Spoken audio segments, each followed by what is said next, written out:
Umagang-umaga pa lamang ay hawak na ni Cristel ang kanyang librong ethics para sa kanyang asignatura.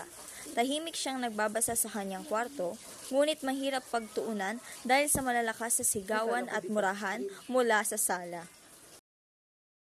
Ano ba? Puro ka na lang pagkukulang. Ako? Ako pa talagang nagkulang? Ikaw nga puro sugal, nagreklamo ba ako? Mula umaga hanggang gabi, iyon ang musika sa kanilang tahanan. Hindi awitan, kundi alitan. Habang binabalikan ni Cristel ang mga aral ng kanyang libro, napapaisip siya. Sinasabi dito na ang ethics ay tungkol sa tama at mali, respeto at katarungan. Pero bakit sa bahay namin parang kabaligtaran ang nakikita ko?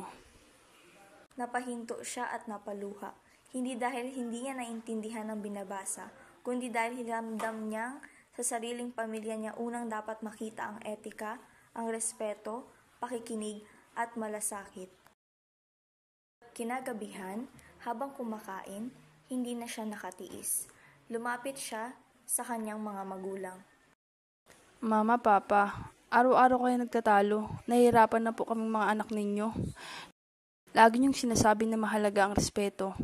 Pero sana makita din namin ito dito sa bahay. Natahimik ang lahat.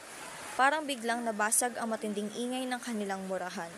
Doon, napagtanto ng kanyang mga magulang na minsan, ang aral mula sa libro ay kailangang maisabuhay, lalong-lalo na sa loob ng tahanan. At si Cristel, sa murang edad, natuto siya na ang ethics ay hindi lang binabasa, kundi dapat ding isinasagawa. Unang-una lalo na sa pamilya.